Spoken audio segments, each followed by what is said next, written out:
हाय बच्चों, good morning. कैसे हैं आप लोग? सब अच्छे?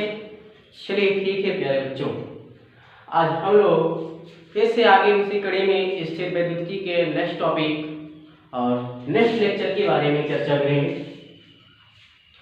आज काफी इम्पोर्टेंट टॉपिक है। जैसा कि कल आप लोग पढ़े थे आवेश संरक्षण का सिद्धांत, काफी इम्पोर्टेंट टॉपिक था वो भी, और आवेश के प्रॉपर्टीज पढ़े थे जो कि अच्छे अच्छे प्रॉपर्टीज मिले थे।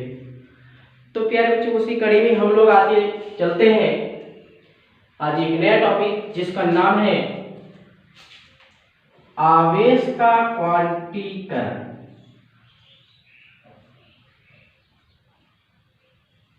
आवेश का क्वांटीकरण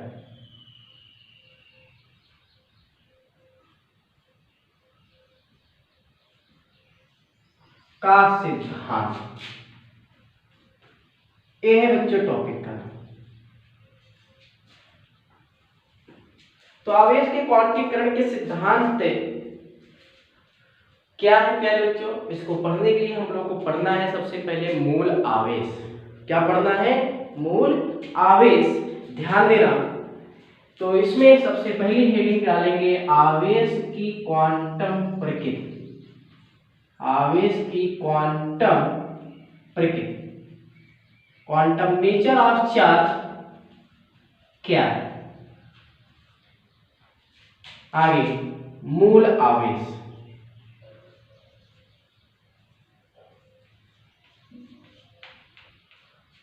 तो प्यारे बच्चों, जैसे कि आप लोग को पता है कि एक इलेक्ट्रॉन का जो आवेश होता है उसी को मूल आवेश कहते हैं। क्लियर? अर्थात एक इलेक्ट्रॉन पर स्थित आवेश को, एक इलेक्ट्रॉन पर स्थित आवेश को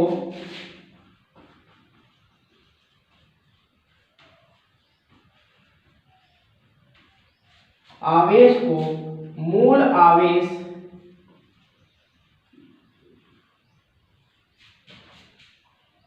कहते हैं।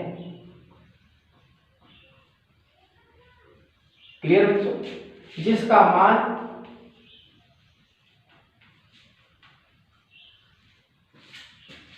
वैज्ञानिक मिलिकॉन, ध्यान देना, मिलिकॉन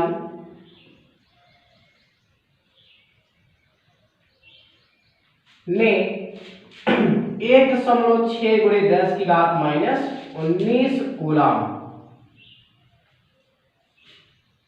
प्राप्त किए। तो प्यारे बच्चों, मूल आवेश का अर्थात इलेक्ट्रॉन के आवेश का परिकलन किसने किया? तो वैज्ञानिक का नाम है मिलिकॉन ने, सन 1909 ईस्वी में शायद किए थे। तो याद रखना इसको। अर्थात इलेक्ट्रॉन का मूल आवेश, अर्थात मूल आवेश, भाई क्या परिभाषा बना कि एक इलेक्ट्रॉन पर उपस्थित आवेश को ही मूल आवेश कहते हैं। अर्थात इलेक्ट्रॉन का आवेश कितना बने बच्चों? अर्थात इलेक्ट्रॉन का आवेश बराबर 1.6 × 10⁻⁻19। क्लियर? तो ये था बहुत छोटा सा टॉपिक आवेश की क्वांटम प्रकृति में मूल आवेश की एक इलेक्ट्रॉन पर स्थित आवेश को मूल आवेश कहते हैं। इसका मान वैज्ञानिक मिलिकॉन ने 1.6 × 10⁻⁻19 कूलम प्राप्त किए। अर्थात इलेक्ट्रॉन का आवेश बराबर 1.6 × 10⁻⁻19 कूलम। क्लियर? कॉपी करिए बच्चों जल्दी से। क्लियर बच्चों? चलिए देखते हैं आगे। तो अब हम लोग पढ़ने जा रहे हैं बच्चों, मूल आवेश हो गया। तो देखते हैं आवेश का क्वांटीकरण का सिद्धांत। तो प्यारे बच्चों, इस सिद्धांत क्या है? या इसका सिद्धांत ये कहता है कि किसी वस्तु पर उपस्थित जो आवेश होता है वह आवेश इलेक्ट्रॉन के आवेश का पूर्ण गुणज होता है, अर्थात उसके पूर्ण गुणज के बराबर होता है। क्लियर? तो चलिए देखते हैं। इस सिद्धांत के अनुसार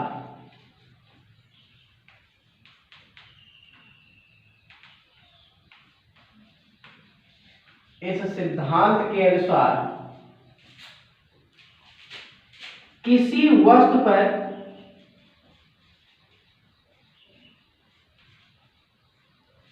आवेश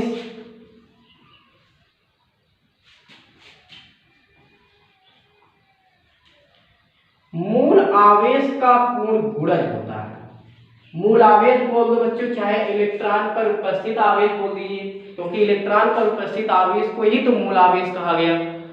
तो ज्यादा बढ़ाने से बेहतर है कि मूल आवेश लिख देते। इस सिद्धांत के अनुसार किसी वस्तु पर आवेश Q मूल आवेश का पूर्ण गुणज होता है। बहुत इंपॉर्टेंट पॉइंट है बच्चों, केवल 2 लाइन की परिभाषा है कि किसी वस्तु पर आवेश मूल आवेश के पूर्ण गुणज के बराबर होता है। क्लियर? इसे आवेश का क्वांटम सिद्धांत भी कहते हैं।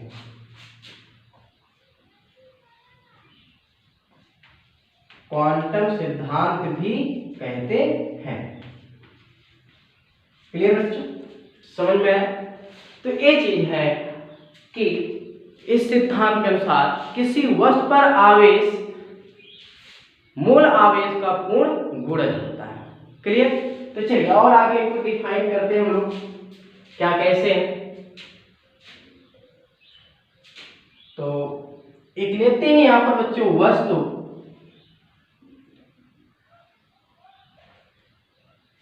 थोड़ा सा एक लाइन और पीछे चलते हैं। अर्थात वस्तु पर आवेश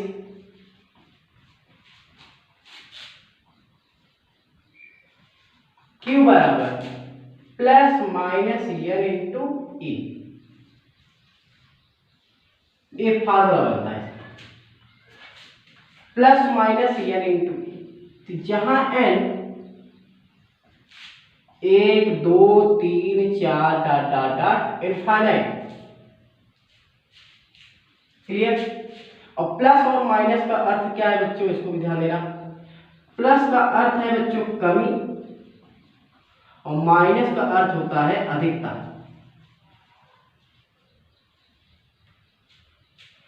क्लियर? तो ये चीज यहां पर कितने इलेक्ट्रॉन की कमी होगी, कितने इलेक्ट्रॉन की अधिकता होगी, ये कमी वाला प्लस को दर्शाएगा और अधिकता वाला जैसे धन आवेश और ऋण आवेश, वही चीज है। क्या? और ई क्या है, जहां ई यहां लिख दे रहे हैं, जहां ए इतना और ई है बच्चों मूल आवेश, जैसा कि आप लोग को पता है। क्लियर? तो ए चीज है। तो आवेश के क्वांटीकरण का सिद्धांत है। अभी फार्मूला आया कैसे बच्चों, कैसे थोड़ा सा हम डिफाइन करेंगे कैसे आया, कॉपी कर लीजिए, फिर आगे चलते हैं। तो क्लियर बच्चों, समझ में आ गया? चलिए देखते हैं, थोड़ा सा और आगे चलते हैं, मिटा दें। चलिए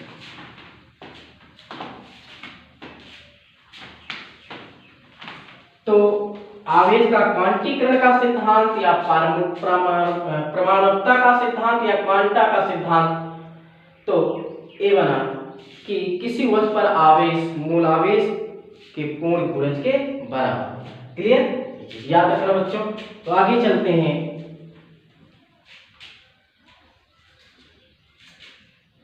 ध्यान देना, नोट करके लिखना है कि इस सिद्धांत के अनुसार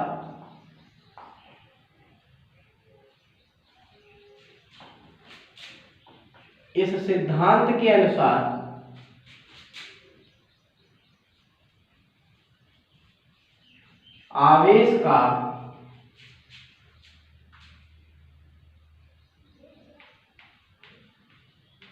सतत मान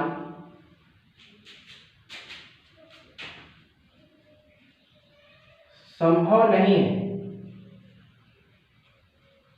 बल्कि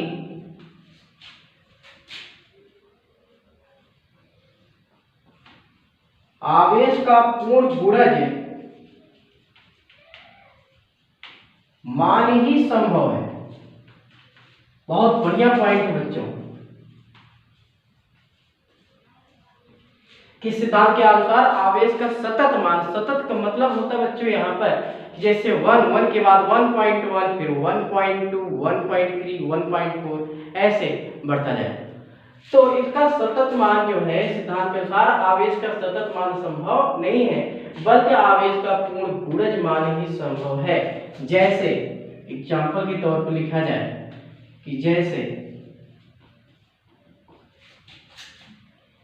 कि आवेश Q बराबर प्लस माइनस ई plus minus 2e plus minus 3e plus minus 4e plus minus 5e dot dot dot plus minus ne संभव है,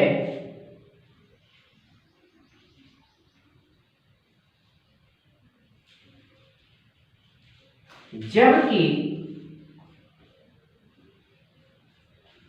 Q बराबर plus minus 0.1e plus minus 0.2e plus minus 1/3e plus minus 2/3e etc संभव नहीं है।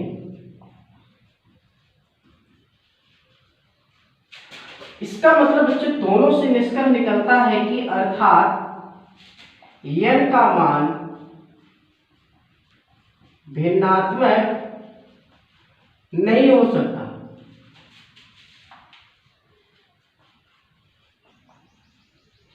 Clear बच्चों, समझ में आया? काफी अच्छा टॉपिक है आवेश का क्वांटम सिद्धांत या आवेश का क्वांटीकरण का सिद्धांत, और एक नाम है आवेश की प्रामाणिकता का सिद्धांत। इस सिद्धांत के अनुसार किसी वस्तु पर आवेश मूल आवेश के पूर्ण गुणज के बराबर होता है। बताया गया किस प्रकार यहाँ पर कि Q बराबर Ne अर्थात n बराबर 1 2 3 4 5 अर्थात यहाँ पर सिद्धांत के अनुसार कि आवेश का सतत मान संभव नहीं है, बल्कि आवेश का पूर्ण गुणज मान ही संभव है। जैसे आवेश का एक पूर्ण गुणज मान a सब है, ये संभव है, जबकि सतत वाले मान ए है कि बराबर plus minus 1 into e plus minus 2 into e, ये संभव नहीं, अर्थात n का मान भिन्नात्मक नहीं हो सकता है आवेश के क्वांटम सिद्धांत के अनुसार। समझ में आया प्यारे बच्चों? ठीक है, कॉपी कर लीजिए, लाइट कट गया है, व्यवस्था करते हैं। हो गया कॉपी बच्चों? चलिए देखते हैं, समझ में आई बात? सबको समझ में आ रहा है? तो प्यारे बच्चों बढ़िया से मेहनत करिए। चलिए आगे देखते हैं। तो ये जो फार्मूला मिला Q बराबर प्लस माइनस n इंटू ई, तो इसमें आपको बताया गया कि जो धनात्मक चिन्ह प्रदर्शित करेगा इलेक्ट्रॉनों की कमी को, और जो ऋणात्मक चिन्ह है प्रदर्शित करता है इलेक्ट्रॉनों की अधिकता को। तो चलिए आगे देखते हैं सूत्र कैसे आया Q बराबर प्लस माइनस। थोड़ा सा डिस्क्रिप्टिव में जाते हैं। एक वस्तु लेते हैं, अब इस वस्तु में जो आवेश है प्लस और माइनस, धनात्मक और ऋणात्मक दोनों बराबर है। अब हम करते क्या है बच्चों कि इसको जो है हम इलेक्ट्रॉन दे रहे हैं पहली स्थिति।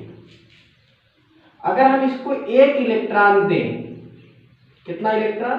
एक इलेक्ट्रॉन दें, तो फिर बच्चे ये बताओ अगर इसको इलेक्ट्रॉन दिया जा रहा है तो इस पर आवेश कितना हो जाएगा? आवेश Q, जो मूल आवेश है Q, कितना हो जाएगा? आपको पता है कि इस इलेक्ट्रॉन का आवेश यानी लेते हैं, क्योंकि एक इलेक्ट्रॉन का आवेश होता है कितना? 1.6 गुणे 10 की घात -19। तो एक इलेक्ट्रॉन का आवेश इतना होता है। अगर एक इलेक्ट्रॉन इसको दे दिया जाए, अर्थात ये इलेक्ट्रॉन ग्रहण कर रहा है, इसका मतलब बच्चे ऋण आवेश बनाएगा, अर्थात -1 गुणे भाई एक इलेक्ट्रॉन का आवेश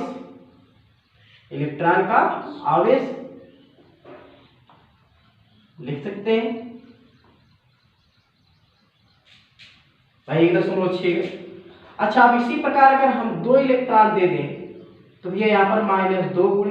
अच्छा, माइनस क्यों आ रहा है? समझ में आ रहा है ना बच्चों? नहीं, क्योंकि इलेक्ट्रॉन दिया जा रहा है, इलेक्ट्रॉन एक ग्रहण करेगा, और जब इलेक्ट्रॉन ग्रहण करे बच्चों तो सीधी सी बात नेगेटिव चार्ज आएगा कि नहीं आएगा। तो वही चीज इसी प्रकार अगर हम 3 इलेक्ट्रॉन दे दें तो यहाँ पर 3 गुणे 1 इलेक्ट्रॉन का आवेश होगा कि नहीं होगा, 3 गुणे 1 इलेक्ट्रॉन का आवेश। अच्छा 4 इलेक्ट्रॉन दे दें तो 4 गुणे 1 इलेक्ट्रॉन का आवेश। सिमिलरली ऐसे अगर हम n इलेक्ट्रॉन दे दें तो क्या बनेगा, n गुणे 1 इलेक्ट्रॉन का आवेश होगा कि नहीं होगा बच्चों। क्लियर, इतनी बात समझ में आया। तो ये चीज अर्थात यहाँ पर Q बराबर ले सकते हैं -n गुणे 1 इलेक्ट्रॉन का आवेश। ठीक है, आपका एक बनाए, इनको या करके हम लिख सकते हैं Q बराबर -n इंटू ए। ये पहले कंडीशन। इससे अब क्या करते हैं, अब हम इससे एक इलेक्ट्रॉन निकाल लेते हैं और जैसे ही इलेक्ट्रॉन निकालेंगे तो आपको पता है कि Q बराबर कितना होगा भाई, एक बार धनात्मक आवेश होगा क्योंकि इलेक्ट्रॉन निकाल रहे हैं, तो +1 गुणे 1 इलेक्ट्रॉन का आवेश होगा कि नहीं होगा। 1 इलेक्ट्रॉन का आवेश लिख दे, 1 इलेक्ट्रॉन का आवेश। इसी प्रकार अगर हम 2 इलेक्ट्रॉन देते हैं तो यहाँ पर क्या हो जाएगा, +2 गुणे 1 इलेक्ट्रॉन का आवेश। 3 इलेक्ट्रॉन निकालते हैं तो क्या हो जाएगा, +3 गुणे 1 इलेक्ट्रॉन का आवेश। और इसी प्रकार अगर हम n इलेक्ट्रॉन निकालते हैं तो प्यारे बच्चों क्या बन जाएगा यहाँ पर कि Q बराबर +n गुणे 1 इलेक्ट्रॉन का आवेश, अर्थात Q बराबर +n इंटू E होगा कि नहीं होगा। बात समझ में आएगा। अब इसको इक्वेशन फर्स्ट मान लेते हैं, इसको इक्वेशन सेकंड। ठीक है, तो इसी प्रकार यहाँ पर हम क्या कर सकते हैं बच्चे, दोनों 1 और 2 को अगर हम यहाँ पर संयुक्त करें, 1 व 2 को संयुक्त करें तो संयुक्त करने पर क्या मिलता है, अर्थात मूल आवेश Q बराबर +-n इंटू E। मिल गया फॉर्मूला। अर्थात इलेक्ट्रॉन, किसी भी वस्तु को इलेक्ट्रॉन दिया भी जा सकता है और उससे इलेक्ट्रॉन निकाला भी जा सकता है, ये चीज प्रदर्शित केवल एक नहीं हो सकता। ठीक है, अतः में हिंदी में फॉर्मूले लिख देते हैं, अर्थात आवेश, वस्तु पर आवेश बराबर + चिन्ह लगा रहेगा। n का मतलब क्या होगा, छोड़िए +- हटाते हैं, स्थानांतरित इलेक्ट्रॉनों की संख्या, स्थानांतरित इलेक्ट्रॉनों की संख्या गुणे मूल आवेश या इलेक्ट्रॉन का आवेश होगा कि नहीं होगा, बताइए।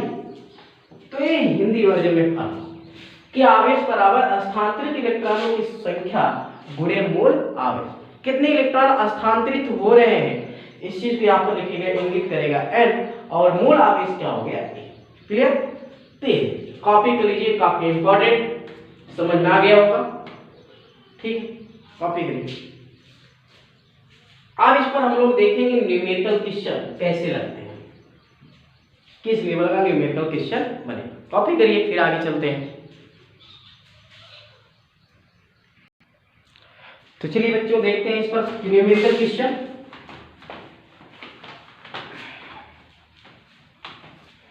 आवेश की क्वांटम सिद्धांत पर ही न्यूमेरिकल क्वेश्चन।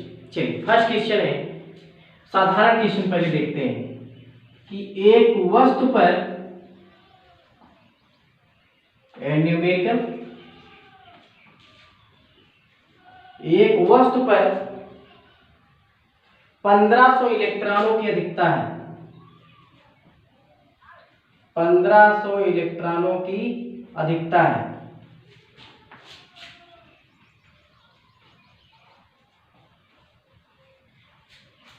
इलेक्ट्रॉनों की अधिकता है। चालक पर उपस्थित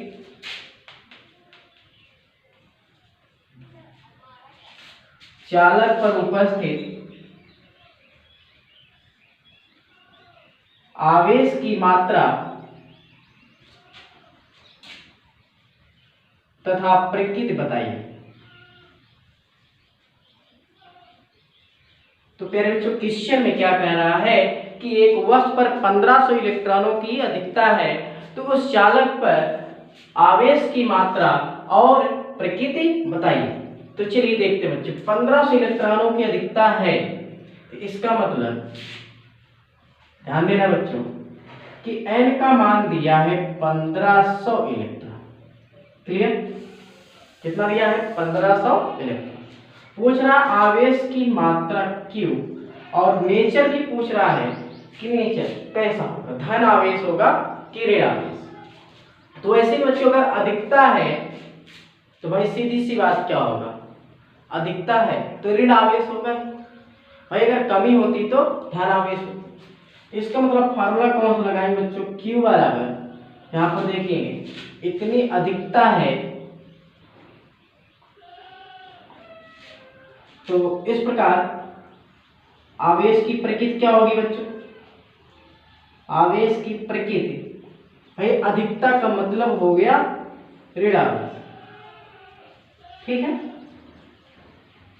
आवेश की प्रकृति कैसा होगा, ऋण आवेश। क्लियर हो गया?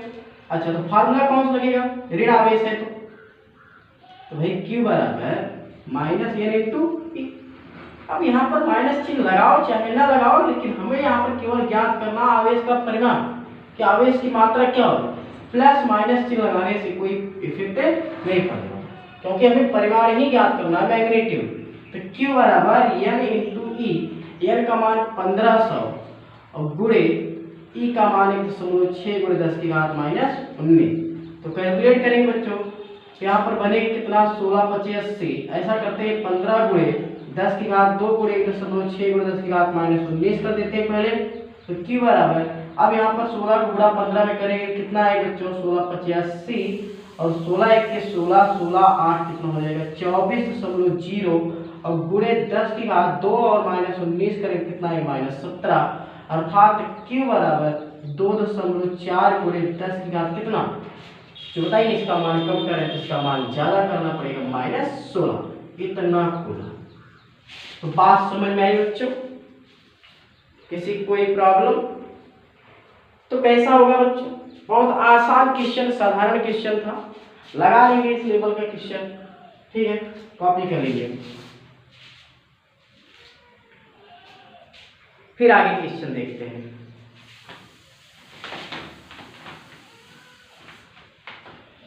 एक वस्तु पर कह रहा है कि 500 इलेक्ट्रॉन की कमी है, क्या है, कमी है,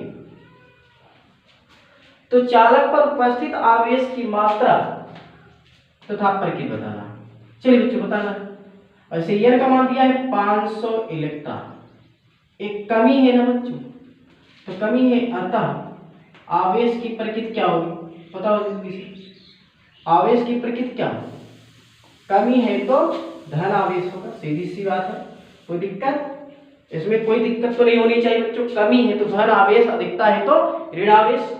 आगे Q का मान पूछा गया है, ठीक है, फार्मूला रख दो Q बराबर n इंटू ई से, तो Q बराबर n का मान 500 और गुणे 1.6 गुणे 10 की घात माइनस 19 कूलम। तो Q बराबर यहाँ पर बन जाएगा 16 25 80 800 गुणे 10 की घात माइनस 19, अर्थात Q बराबर कितना 8 गुणे 10 की घात माइनस 17, इतना कूलम। कोई दिक्कत? कॉपी करिए बच्चों जल्दी से। तो एक लगा लेंगे सवाल इस लेवल का, ठीक, मिटा देते हैं। अब आगे लेवल पढ़ा जाए, फिर उसके बाद न्यूमेरिकल क्वेश्चन कराएंगे बच्चों। अभी लास्ट जब खत्म हो जाएगा चैप्टर फिर कराएंगे। क्लियर? चलिए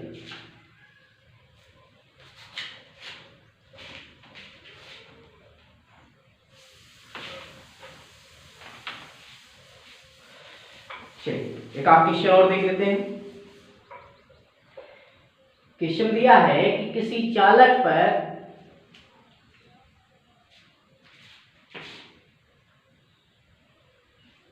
किसी चालक पर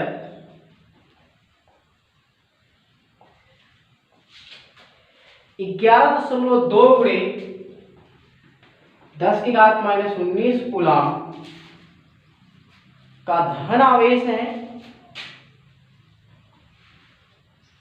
का धन आवेश है, तो इस चालक में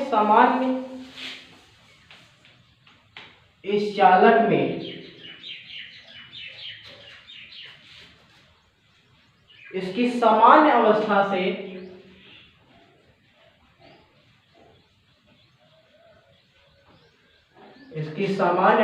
से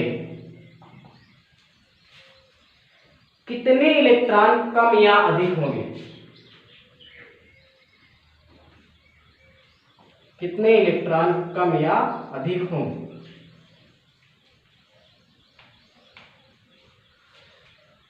चलिए देखते हैं सॉल्यूशन। क्या है कि चालक पर इतना धन आवेश अर्थात Q का मान यहाँ पर पॉजिटिव में दिया गया है। कितना दिया गया है? 11.2 × 10⁻⁻19 कूलम। इस चालक पर इसकी समान अवस्था में कितने इलेक्ट्रॉन अधिक या कम होंगे अर्थात n की वैल्यू पूछा गया। ठीक है प्यारे, तो फार्मूला आप जानते हैं Q बराबर क्या होता है? N × E। तो Q का मान रखेंगे 11.2 × 10⁻19 बराबर N × E का मान 1.6 × 10⁻19। तो N बराबर आएगा 11.2 × 10⁻19 और अपान 1.6 × 10⁻19। इनसे कैसे दशमलव कैसे, तो N बराबर कितना आ गया? 7। कितना आ गया बच्चों? 7। कोई दिक्कत? अब करें इलेक्ट्रॉन कमी होगी कि अधिक होगी? बच्चों आवेश कैसा सबसे पहले दिया क्वेश्चन में? धन आवेश। अच्छा, जब धन आवेश होगा तो इतने 7 इलेक्ट्रॉन की कमी। क्लियर? कमी होगी तो धन आवेश, अधिक होगा तो ऋण। समझ में? तो 3 टाइप का क्वेश्चन हो गया। और क्वेश्चन देखते हैं, कॉपी करिए जल्दी से।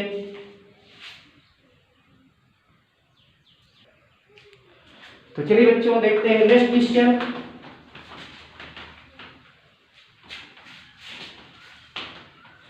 दिया है क्वेश्चन में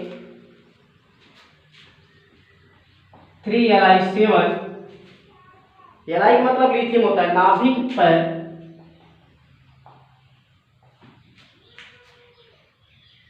कहाँ गया भैया? नाभिक पर कूलाम में आवेश की गणना के लिए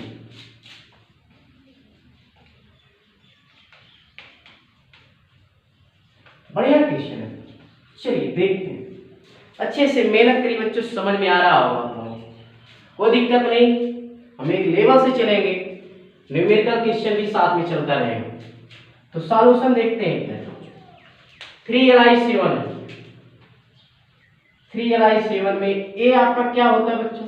परमाणु क्रमांक Z, और ए क्या होता है? द्रव्यमान संख्या। क्लियर? अच्छा, जो Z होता है वही P होता है, वही E भी होता है। अर्थात यहाँ पर देखा जाए तो N का मान यहाँ पर कितना आ रहा है बच्चों? 3 आ रहा है। कितना आ रहा है? 3। भाई 3 इलेक्ट्रॉन है। अब ये 3 इलेक्ट्रॉन अधिक है कम है पता नहीं, बट यहाँ पर इस नाभिक पर कूलाम में आवेश की गणना करना है। तो N का मान कितना आ गया बच्चों? 3। इसका मान तो 3 हो गया, अर्थात N का भी मान, अर्थात इलेक्ट्रॉन का मान 3 है, तो कितना हो जाएगा? Q बराबर कितना होगा? 3 ही होगा। तो Q बराबर 3 मतलब क्या होगा? Q बराबर यानी का मतलब क्या होगा? 3। क्लियर? ऐसे भी डायरेक्ट भी लगा सकते हैं आप लोग कि हाँ भैया चलो N बराबर 3 नहीं लिखने की जरूरत, डायरेक्ट भाई E का मान कितना है? 3 है, तो Q बराबर कितना हो जाएगा? 3। अच्छा, Q बराबर 3, तो E का मान 1.6 × 10⁻19 और यहाँ पर गुणा करेंगे कितना आएगा? 16 3 48 4.8 × 10⁻19 कूलम। सही है आंसर। या ऐसे भी लगा सकते हैं कि N का मान यहाँ पर 3, तो Q बराबर क्या होता है? यानी तो Q बराबर N का मान 3 × 1.6 × 10⁻19 कूलम, तो Q बराबर कितना हो गया? 4.8 × 10⁻19 coulomb. This is answer. Clear? समझ में आई बात? चाहे जैसे लगाइए। इसी प्रकार आप लोग के लिए होमवर्क दे दे रहे हैं क्वेश्चन के रूप में, करके आना 2He4 में 2He4 नाभिक पर करके बताना, कमेंट करना जरूर कि नाभिक पर कूलाम में आवेश की गणना कीजिए। सेम है क्वेश्चन, एक लगाइएगा, प्रयास करना, नहीं आएगा बताइए। 2He4 ये अल्फा का है बच्चे। ठीक है? इस क्वेश्चन का दूसरे तरीके से लिखना चाहे लिख सकते हैं, कॉपी कर ली, मिटा दें। इनको ऐसे भी लिख सकते हैं क्वेश्चन को।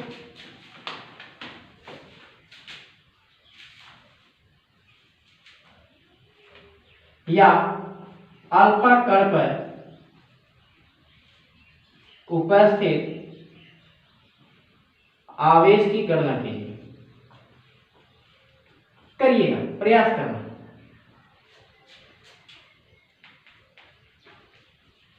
ठीक है, आगे चलते हैं। न्यू लेवल का क्वेश्चन, कॉपी कर लीजिए क्वेश्चन।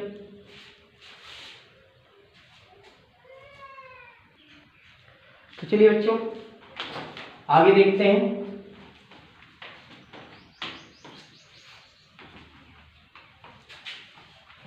एक क्वेश्चन है, उसको सॉल्व किया जाए। लिखते हैं बच्चों क्वेश्चन कि 250 ml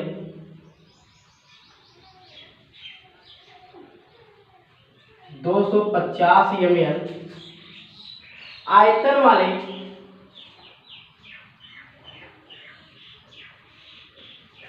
250 ml आयतन वाले जल भरे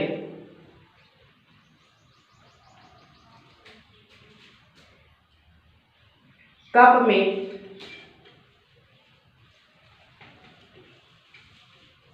धन व ऋण आवेश की मात्रा ज्ञात कीजिए।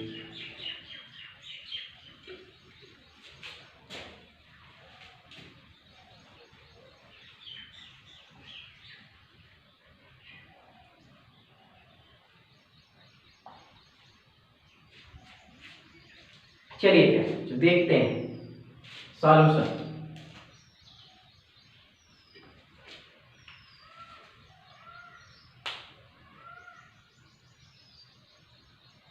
तो सबसे पहले हम यहाँ पर प्याले में जो जल भरा गया उसका द्रव्यमान निकालते हैं। तो जल का द्रव्यमान निकालेंगे बच्चों।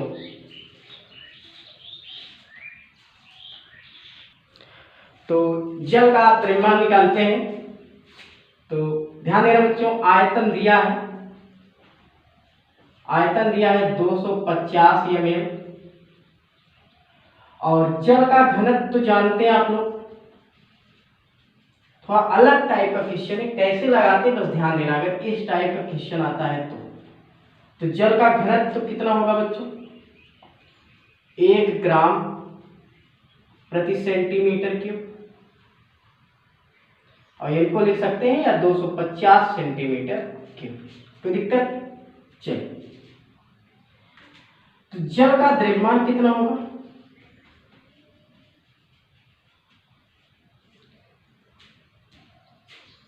फार्मूला पढ़े बच्चों कि घनत्व बराबर द्रव्यमान बटे आयतन।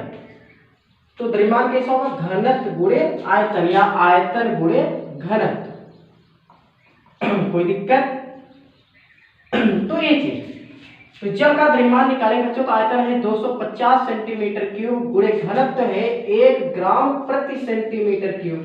तो प्यारे बच्चों कैलकुलेट करो तो कितना आएगा? 250 ग्राम। और थोड़ा केमिस्ट्री का लॉजिक लगेगा इसमें कि आपको पता है कि क्योंकि 250 जल का अणुभार कितना होता है? जल का अणुभार निकालो कितना आएगा? 18 होगा बच्चों। H2O 2 plus oxygen 8 16 2 18। तो प्यारे बच्चों की आपको पता है कि क्योंकि 18 ग्राम जल में 18 ग्राम जल में अणुओं या परमाणुओं की संख्या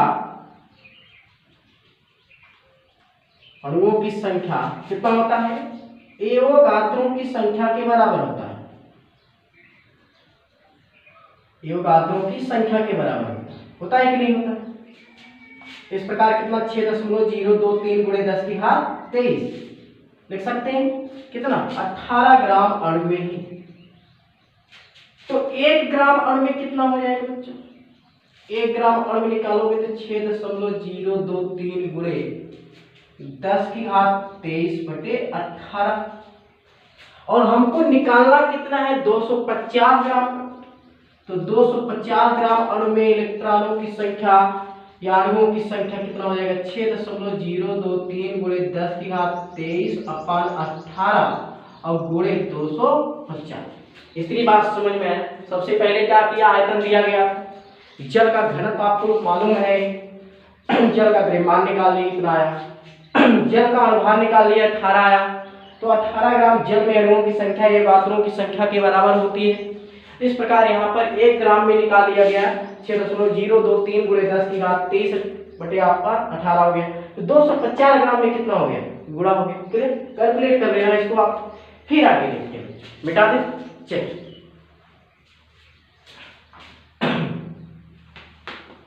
अब जो कि पता है बच्चे कि जल के अणु में, जल जो है, जल के अणु में, क्योंकि जल के अणु में 10 प्रोटॉन व 10 इलेक्ट्रॉन होते हैं।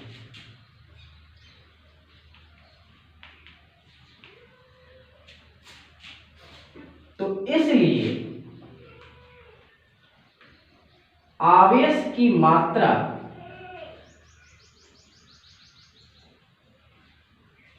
Q बराबर प्लस माइनस, भाई जितना धन आवेश उतना ऋण आवेश, इसका मतलब धन और ऋण आवेश की संख्या जो है मात्रा बराबर होगी। अब कितना होगा, चलिए निकालते हैं। प्लस माइनस कितना बच्चों, 10, और E प्लस माइनस 10। अब कितना बच्चे यहाँ पर, इसको रख देते हैं, गुणा कर लेते हैं। तो Q बराबर प्लस माइनस 10E इधर हो गया, उधर इसके बाद रख देते हैं मान 6.023 गुणे 10 की घात 23 गुणे 250 और अपान 18। क्या बच्चों कैलकुलेट करोगे तो आएगा ये। और हाँ, एक चीज इलेक्ट्रॉन का आवेश का भी मान रखना है, प्लस माइनस 10E मतलब यह होंगे ही आपका, और गुणे E इलेक्ट्रॉन का आवेश।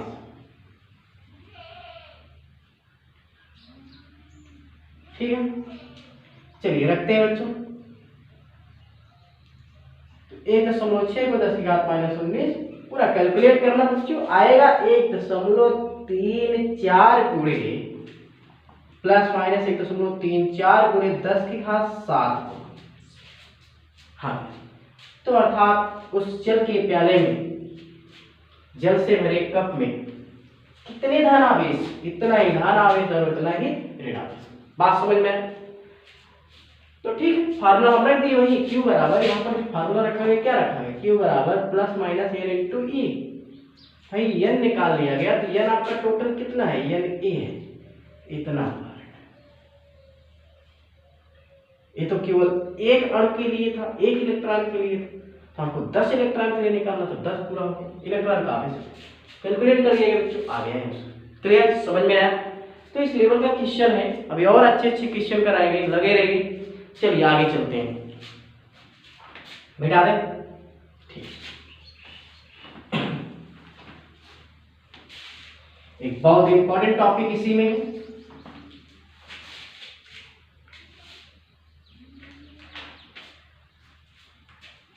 लिखते हैं बच्चों, क्वार्क। हेडिंग का नाम क्या है बच्चों, क्वार्क। क्वार्क क्या है बच्चों, ध्यान दें। क्वार्क के जो मूल कण होते हैं, सभी मूल कण कुछ छोटे छोटे या निम्न कणों से मिलकर बने होते हैं, बहुत छोटे छोटे कणों से मिलकर बने होते हैं, और उन्हीं कणों का नाम दे दिया गया क्वार्क। क्लियर, तो ध्यान देना, क्वार्क पदार्थ की रचना करने वाले तत्व है। क्या है, क्वार्क पदार्थ की रचना करने वाला एक तत्व है। तो याद रखना, सभी मूल कण, सभी मूल कण, सभी मूल कण मतलब इलेक्ट्रॉन, प्रोटॉन, न्यूट्रॉन, ये सब सभी मूल कण निम्न कणों से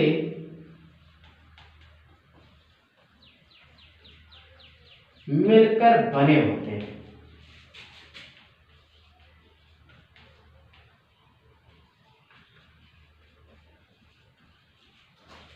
और इन्हीं निम्न कणों को ही, और इन्हीं निम्न कणों को ही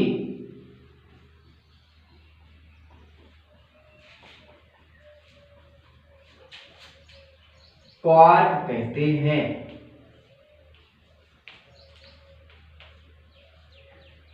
क्लियर बच्चों? तो ये चीज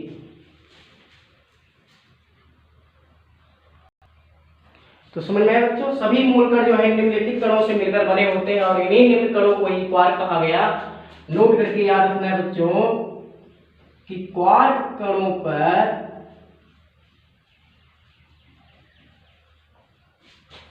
भिन्नात्मक आवेश होते हैं।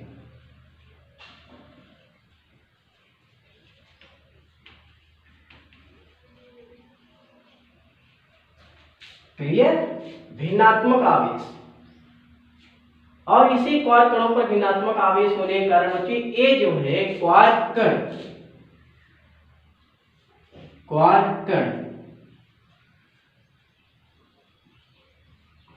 आवेश के क्वांटीकरण के सिद्धांत या आवेश के क्वांटम सिद्धांत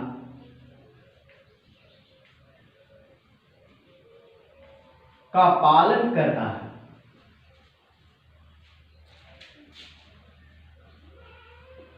बहुत डीपली चीज बच्चों सोचने लायक है कि आवेश का क्वांटम सिद्धांत कह रहा था कि आवेश का जो है केवल पूर्ण गुणज ही मान संभव है, सतत नहीं। अर्थात 0.1 E 0.1/3 ये सब मान संभव नहीं है। बट अब यहां पर देखिए, जब क्वार्क कण की खोज हुई, अमेरिकन के 2 वैज्ञानिक थे, उन्होंने जब खोज किए और बताया कि सभी मूल कण जो है निम्न कणों से मिलकर बने होते हैं, अर्थात इन्हीं निम्न कणों को ही क्वार्क कहा गया। तो क्वार्क जो है इस पर भिन्नात्मक आवेश होते हैं और क्वार्क पर आवेश का क्वांटम सिद्धांत का पालन कर रहा है बच्चों। बड़ी सोचने वाली बात है। पहले तो ये पता था कि जो है यह भिन्नात्मक, अर्थात जो n का मान है वह भिन्नात्मक नहीं हो सकता है। बट यहाँ पर देख रहे हैं कि जब क्वार्क कण की खोज हुई तो यहाँ पर एक भिन्नात्मक आवेश है, तो इसके नियम का पालन कर रहा है।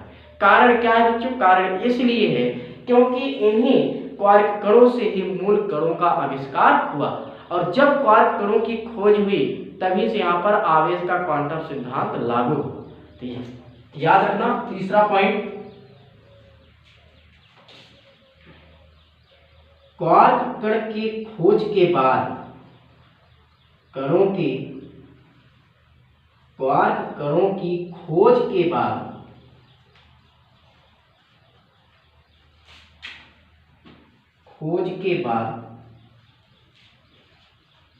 क्वांटम सिद्धांत लागू हुआ।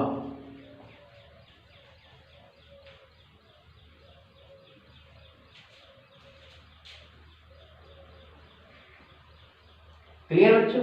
तो अगर आपसे पूछा जाए क्वार्क क्या है तो आप बताएंगे कि सभी मूलकण कुछ छोटे छोटे निम्न कणों से मिलकर बने होते हैं और इन्हीं निम्न कणों को ही क्वार्क का नाम दिया गया, जो कि वैज्ञानिक अमेरिकन 2 थे, उन्होंने ही क्वार्क की खोज की और बताए कि सभी मूलकण जो है क्वार्क से मिलकर बने होते हैं।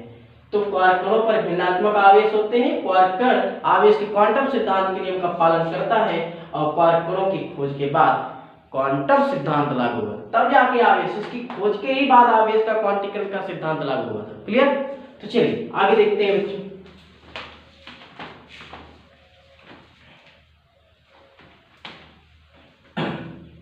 तो क्या है बच्चों, क्वार्क 6 प्रकार के हैं।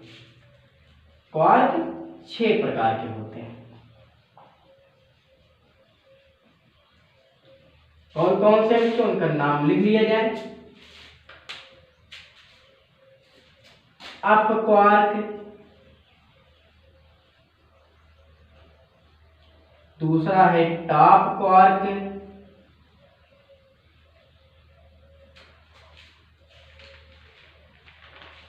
और तीसरा है बच्चों चार्म क्वार्क,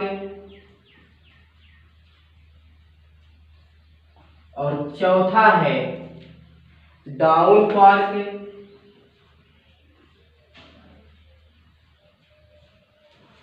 और पांचवा है प्यारे बच्चों स्ट्रेंज क्वार्क, स्ट्रेंज क्वार्क, और छठा है बच्चों बॉटम या ब्यूटी क्वार्क।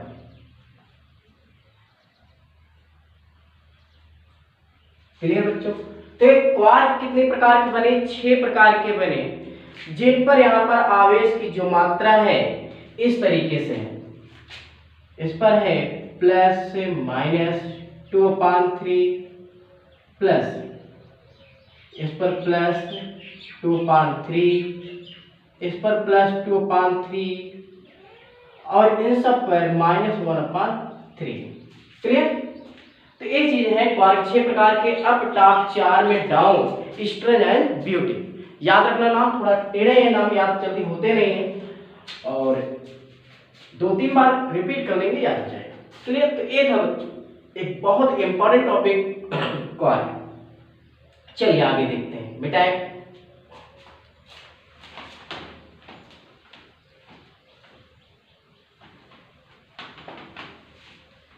चलिए देखते हैं बच्चों एक और इंपॉर्टेंट टॉपिक जिसका नाम है द्रव्यमान में परिवर्तन।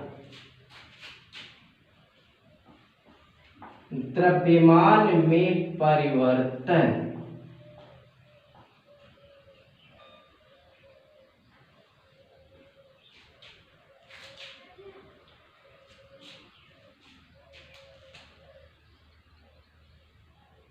कह रहे बच्चों एक वस्तु लेते हैं,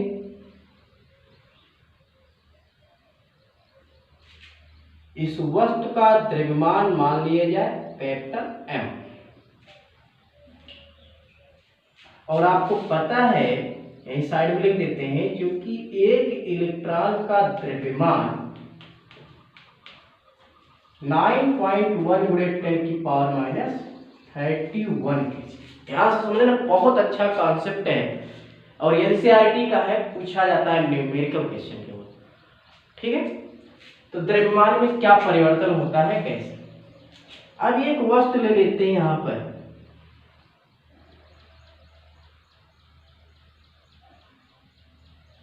इस वस्तु का द्रव्यमान हम मान लेते हैं m', और एक वस्तु यहां पर ले लेते हैं, इसका द्रव्यमान मान लेते हैं m'। तो प्यारे बच्चों जब इस वस्तु को हम इलेक्ट्रॉन देंगे, जब हम इस वस्तु को इलेक्ट्रॉन देंगे, तो जब इलेक्ट्रॉन देंगे बच्चों तो इसका मतलब इस पर कैसा आवेश आएगा? अगर हम एक इलेक्ट्रॉन इसको दे दें तो पहले से पता है कि चूंकि कि इलेक्ट्रॉन का द्रव्यमान बराबर होता है 9.1 × 10⁻31। अगर हम 2 इलेक्ट्रॉन दे देंगे बच्चों तो इसका द्रव्यमान बढ़ेगा, सीधी सी बात है। 3 इलेक्ट्रॉन दे देंगे तो 3 गुणे हो जाएगा, 4 इलेक्ट्रॉन देंगे तो 4 गुणे हो जाएगा। क्लियर? तो ये चीज यहाँ पर ध्यान देना। तो द्रव्यमान जब इसको हम एक इलेक्ट्रॉन दे देंगे, इस वस्तु को m' वाले को एक इलेक्ट्रॉन दे देंगे इससे निकालकर, तो इसके द्रव्यमान में कमी होगी कि वृद्धि होगी? बताइए, इलेक्ट्रॉन दिया जा रहा है तो सीधे बात इसकी इलेक्ट्रॉन में वृद्धि होगी। ठीक है? तो द्रव्यमान में वृद्धि, द्रव्यमान में वृद्धि बराबर, अच्छा बच्चों वृद्धि हो रहा है बच्चों, माइनस चिन्ह लगाएंगे कि प्लस, मतलब द्रव्यमान ज्यादा हो रहा, अधिक हो रहा है बच्चों, तो वहां पर क्या होगा? माइनस।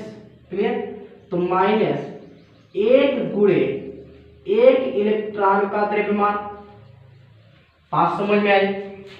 जब इसको 1 इलेक्ट्रॉन दिया गया तो द्रव्यमान में वृद्धि हो, कितना हुआ? जितना इलेक्ट्रॉन दिया गया गुणे 1 इलेक्ट्रॉन द्रव्यमान। अब इनको हम 2 इलेक्ट्रॉन दे दें तो कितना द्रव्यमान में वृद्धि हो जाएगी? 2 गुणे 1 इलेक्ट्रॉन का द्रव्यमान। अगर हम 3 इलेक्ट्रॉन दे दें तो कितना हो जाएगा? 3 गुणे 1 इलेक्ट्रॉन का द्रव्यमान। इसी तरीके से अगर हम n इलेक्ट्रॉन दे दें तो द्रव्यमान में वृद्धि कितना हुआ कि n गुणे 1 इलेक्ट्रॉन का द्रव्यमान। क्लियर बच्चों? बात समझ में आया यहां तक? चलिए, तो इनको हम लिख सकते हैं बच्चों समीकरण नंबर 1 मान लेते हैं।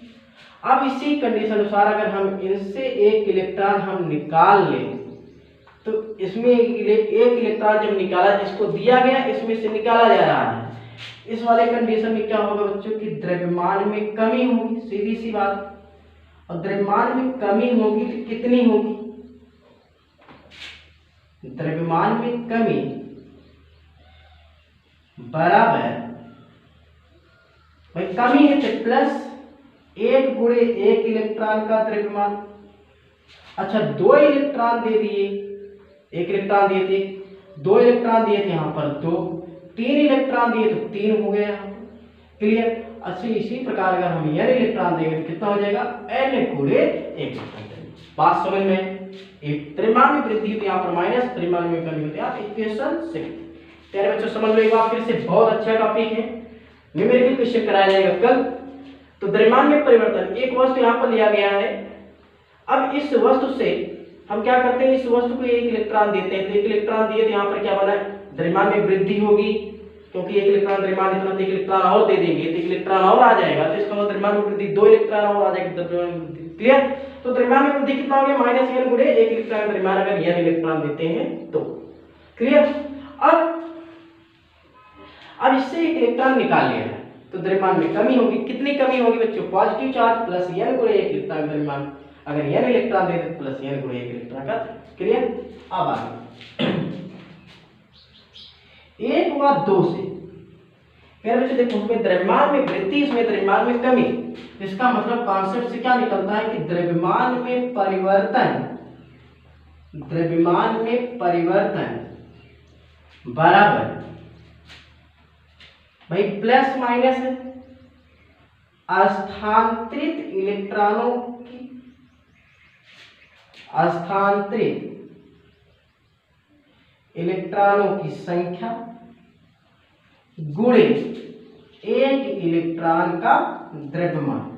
तो प्यारे बच्चों ये हिंदी वर्जन में फार्मूला बना कि द्रव्यमान में परिवर्तन बराबर स्थानांतरित इलेक्ट्रॉनों की संख्या गुणे 1 इलेक्ट्रॉन का द्रव्यमान। अब इन्हीं को हम शॉर्टकट सिंबल में लिखें तो डेल्टा m बराबर स्थानांतरित इलेक्ट्रॉनों की संख्या को हम प्लस माइनस दोनों चिन्ह का प्रयोग करेंगे, क्योंकि स्थानांतरित हो रहा है, प्लस माइनस n गुणे इलेक्ट्रॉन का द्रव्यमान m। एक फार्मूला, काफी इंपॉर्टेंट फार्मूला, आशा है आप लोग को अच्छे से समझ में आया। तो काफी कर लीजिए, मोस्ट इंपॉर्टेंट सवाल लग रहे हैं इसमें, अच्छे अच्छे सवाल लग रहे हैं। क्लियर? ते बना द्रव्यमान में पर। अब क्वेश्चन ये पूछा जाता है बच्चों कि इसमें कौन सबसे ज्यादा होगा, कौन कम होगा। तो याद करो बच्चे द्रव्यमान में वृद्धि हो रही है इसमें m डैश वाले में, तो इसका मतलब बच्चे यहाँ पर ध्यान देना कि m डैश सबसे ज्यादा और कैपिटल M इससे कम और इससे भी कम द्रव्यमान में कमी होगा, ये पूछा जाता है। क्लियर? द्रव्यमान में वृद्धि हो रही है बच्चों, सबसे ज्यादा ये होगा, ये द्रव्यमान में कमी हो रहा है तो सबसे कम होगा, तो बीच वाला कौन है बच्चा? क्लियर? तो याद ये भी इंपॉर्टेंट IIT में पूछा गया, तो कॉपी कर लीजिए प्यारे बच्चों, अच्छे से पढ़िए, मेहनत करिए, और जो नए बच्चे हों चैनल को जरूर सब्सक्राइब करें और सब लोग को शेयर भी करें, ताकि नए बच्चे इससे जुड़ सकें और अपनी पढ़ाई कर सकें। ठीक है? आगे की क्लास कल में हम लोग पढ़ेंगे इसी से संबंधित कुछ न्यूमेरिकल क्वेश्चन और कुछ नए टॉपिक। ठीक है? आगे